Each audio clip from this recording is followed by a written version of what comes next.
When I started my bulking journey, I struggled with eating large amounts of calories needed for me to gain weight, and if I did force feed myself, it would lead to me feeling sick and bloated, so I struggled with putting on weight. But after implementing the 5-step process I'm going to go over in this video, I was able to gain 20 kilograms without getting too fat or feeling too bloated along the way. Step 1. Meal timing. A large mistake people make when bulking is forgetting to eat throughout the day. And this is generally because of exterior distractions, such as work, studying, or exercising. And because of this, they find themselves in the kitchen at 1 a.m. trying to cook up the highest calorie meal to cram down. Instead, what you should be doing is eating smaller meals more often throughout the day.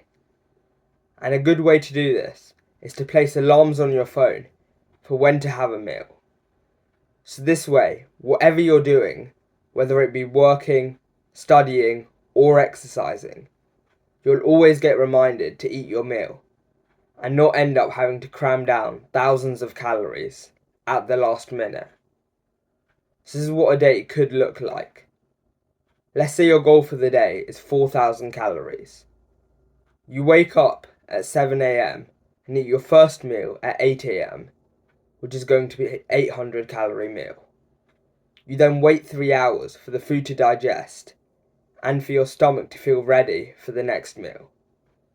And then this is when you can crack on with working, studying, or exercising.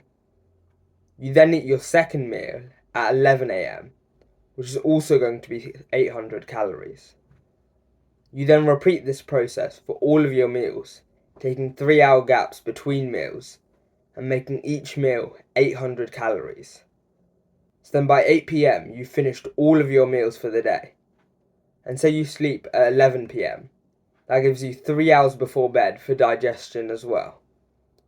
However, it can be a big chore to have to sit down and eat solid food 5 times a day.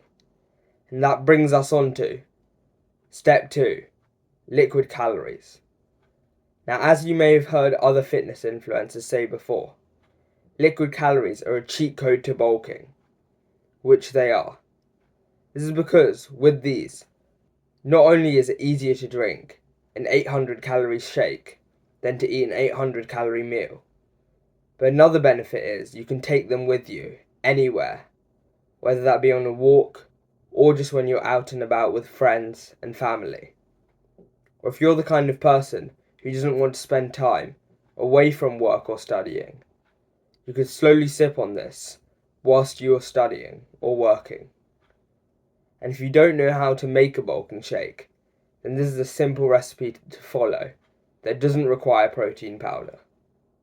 First, add 50 grams of oats to a blender and blend them on their own for a smooth consistency.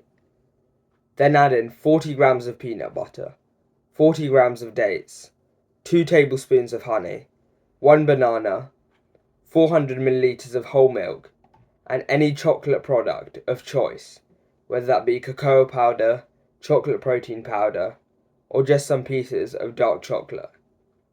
Then blend that all together, and there you have an easy to drink 800 calorie chocolate peanut butter bulking shake that doesn't even require protein powder.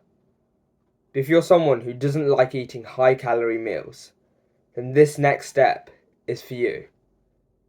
Step 3. Add healthy fats to your meals. Now, an easy way to bump up the calories of a meal is by adding in healthy fats. This is because protein and carbs only have 4 calories per gram, whereas fats have 9 calories per gram. So if you were to just add 5 to 10 grams of fats per meal, you get an extra 45 to 90 calories. And fats are also good for lots of other things, such as keeping your hormones in check. Now, how do you add healthy fats into your meals? Here are a few simple ways. 1. Add in more oil or butter into whatever you're cooking, as oil and butter are both healthy fats. 2. Eat avocado. Avocado is a good form of healthy fat can be mixed with eggs or put on some toast, and it tastes amazing. 3. Choose the full fat options. So don't choose skimmed milk, choose whole milk. And don't choose Diet Coke, choose normal Coke. 4. Choose the higher fat cut of meat. You don't need to just live off chicken breast for protein anymore.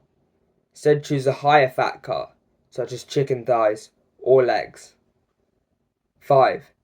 Snack on nuts. These have 650 calories per 100 grams and are packed to the brim with healthy fats and other essential nutrients. But of course, with all of these tips, don't go overboard and add in like 30 grams of olive oil, because that's too much fats and overall make the food taste bad.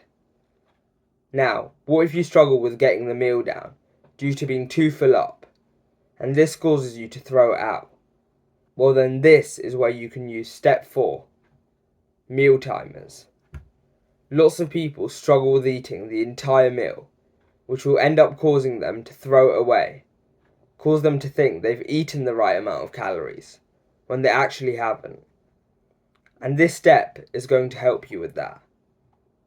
So with this step, what you're going to do is set a 5-minute timer when you start eating the meal, and eat as much of the meal as possible within those 5 minutes. And you need to do this without any distractions, such as music or watching YouTube. Because the way this works is your mind is unable to process the amount of food you've eaten until 5 minutes or so. So within that 5 minutes, you can eat as much food as possible, and your mind won't be able to stop you by saying that you're full.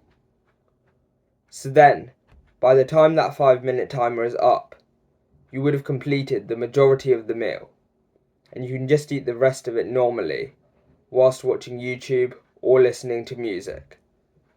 This will allow you to make sure that you finish your meals and not have to throw them out and not reach your calorie goal for the day. Even though the 4 steps I mentioned are good, this last one is going to help you increase your appetite, allowing you to eat more calories throughout the day. Step 5. Drink more water. You might be wondering why I'm saying to drink more water to increase your appetite. Doesn't drinking water make you feel full and bloated? Yes, it does in the temporary. However, what drinking more water will do is increase your stomach capacity, allowing you to consume more food without feeling bloated. So say your stomach's capacity is at about 700 calories per meal. But when you drink some more water throughout the day, this eventually causes the capacity of your stomach to increase, allowing you to eat more calories per meal. So this will allow you to make sure you can actually eat the right amount of calories per day without feeling too bloated or full up. So just to recap, the 5-step process is to have meal timing, incorporate liquid calories, add healthy fats, set a timer for your meals, and to drink more water. If this video helped you out, I'd really appreciate it if you could hit that subscribe button. Thanks for watching, and I'll see you in the next one.